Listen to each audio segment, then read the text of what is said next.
मी bed rest advise करतो. त्याबरोबर infection होऊ नये म्हणून काही अँटीबायोटिक दिली जातात.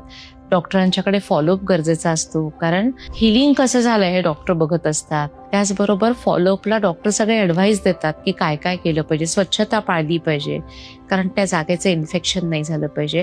आणि सर्वात महत्त्वाचं म्हणजे रेग्युलर वजाना आपल्याला डायलेट करायला लागतो. त्यासाठी डॉक्टर आपल्याला ग्लास किंवा सिलिकॉनचे डायलेटर ॲडवाईज करतात.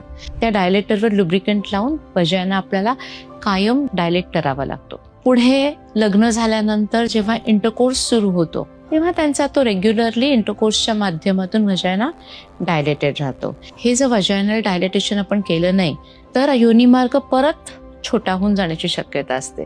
त्यामुळे हे डायलेटेशन फार गरजेचं असतं. त्यामुळे फॉलोअपमध्ये असं खूप काही जास्त असं नाही आहे, एवढं जरी केलं तरी सफिशियंट आहे आपल्याला.